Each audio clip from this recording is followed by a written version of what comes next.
Big Ten play is here. I can't believe I'm saying that. It feels weird. It's that ugly, beautiful time of the college basketball season already. I got Brian Rauf with me from Heat Check CBB, and we are previewing Indiana, Maryland right now. Two teams that I think are in the running for most disappointing team in the Big Ten Conference through non-conference play. Is that a fair accusation, Brian? I think it's fair for Maryland. I did not have high expectations for Indiana coming into the season, so I am not disappointed. This is kind of who I thought they would be, but Maryland extremely disappointing. Okay. Yeah, the record is definitely fair with Maryland to criticize the way I just did. The thing with Indiana that I keep saying anytime we talk about them is like they don't pass the eye test. They look like they're really struggling. And then here they are at 5-1 with only a loss to the defending national champions. Like we might just be making all their problems sound a lot worse than they actually are. What's your read on the Hoosiers right now? Because this is a home game, Assembly Hall, very difficult place to play. And depending on how you feel about Maryland, this would be Indiana's first opportunity for like a resume boosting win. Well, that's the important thing, right? Because Indiana has one loss, but the wins are not like against spectacular teams. They don't pass the eye test because they've struggled to beat bad teams and teams that we know are bad teams and have lost games elsewhere. Like Army, who has not won a game, almost won at Indiana. You know what I mean? Like, so that's why they're in this spot. But this is a great opportunity to prove themselves and give themselves some sort of stamp against the Maryland team who still can be good, but is really struggling on their own, particularly on the offensive end. There just aren't the weapons that we thought they were going to be. Yeah, it's frustrating when I watch Maryland. That's how I feel. Because at the very least, like if Indiana struggles, it feels like they know their limitations almost, and they're struggling while trying to play the brand of basketball they need to play to win games. Maryland, I watch, and I feel like they're just very confused why things aren't working yet. And maybe that's because they set a lot of this team up to hinge on the new pieces that they added, on the freshmen, on Deshawn-Harris Smith. And I just don't think he's been as good as they would have hoped. He had a couple decent scoring games early. I think his best game was honestly the first game of the year. He had an efficient 12 points in 27 minutes that game. He hasn't topped 13 points since. He's got 4 single-digit games, including 0 points in 31 minutes in the win against South Alabama. What's wrong with Deshawn-Harris Smith right now? Because I love this kid out of the recruiting trail. Yeah, the struggle to adapt to the college game, I think, isn't a thing for me, and the confidence isn't there. And I think we've seen that kind of wane because his shooting has not been there, and it's affected him and his aggressiveness on the offensive end. They needed him to be the secondary option on the perimeter next to Jahmir Young, which there simply has not been. As much as it hasn't been Harris Smith, there has not been anybody on the perimeter that has stepped up to provide any sort of threat or offense next to Jahmir Young. You couple that with Donta Scott being okay, but not as good as he was last year. I think he's taken a step back, at least early on in this season. Julian Reese has been up and down, has not been the consistent dominant force that Maryland, I know Maryland fans were hoping that he would be. So you have this team that you're expecting some steps forward from guys who are veterans that have kind of regressed a little bit on top of the new guys. I won't be nice, but just being absolute duds to this point, really. Like you're hoping to get something from them at the very least. You were counting on that, and they have given you nothing.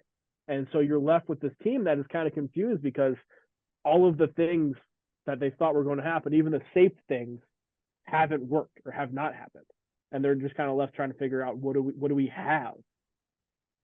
Yeah, they're trying to learn on the fly, right? And I think in my heart, maybe I'm just wanting this to happen, but in my heart and in my mind, Deshawn-Harris Smith is a better shooter than a 1-for-19 3-point shooter.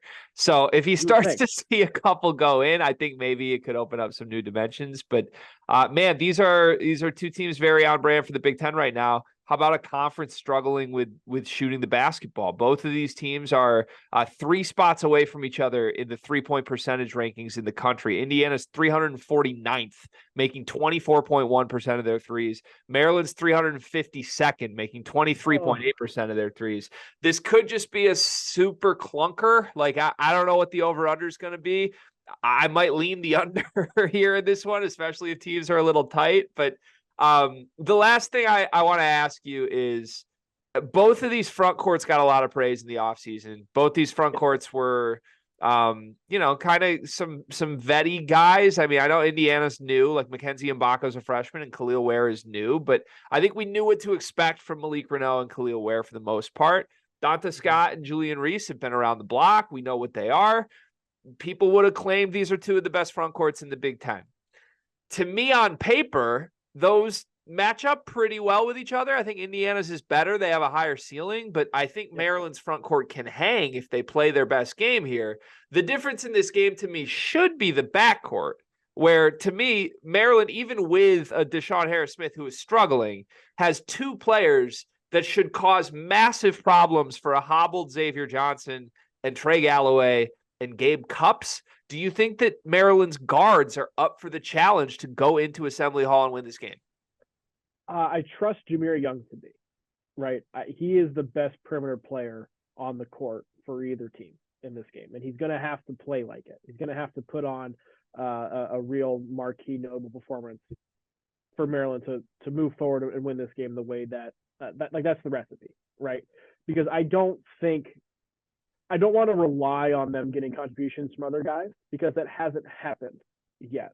Right. It would obviously be huge if Harris Smith stepped up. It would be huge if some of the other guys stepped up and contributed, knocked down some shots on the perimeter. But that hasn't happened yet. So to expect it to happen at Assembly Hall, I think is a little bit unfair. But Jahmir Young is somebody who can win a game against a team like Indiana with backcourt questions, can win a game like that by himself and dictate things by himself as long as the front court holds serve. Right. So that to me, if Xavier Johnson can limit Jahmir Young or at least play equal to Young's production, that favors Indiana heavily. It will be fascinating to see. I am just so skeptical that Indiana guards, even with Xavier healthy, I'm super out on who they are as players. I know you and I have been aligned on this all offseason. So this is one of those games, man, I would love, as just an objective basketball viewer of who do I think is the better team, I would love nothing more than to predict that Maryland's going to finally get right and have this explosive game and go make a statement. I don't know that I can do that. They just, right.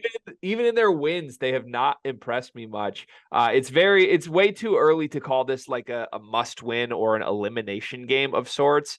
But I think there's a big chance that whoever loses this game gets on a very quick downward spiral as we get into Big Ten play.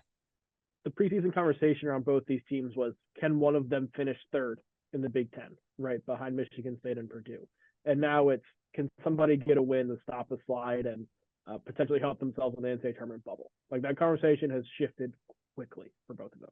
Yeah, now it's will they finish 13th in the Big Ten? Right. Sorry, Hoosier fans. Sorry, Terrapin fans. We're a little down on your teams. Hopefully, one of your teams gives us a reason to be more excited about it. We will be here to recap it. Stay tuned for that. If you're looking for some post-game content, we will be back to break down everything that happened in Indiana, Maryland.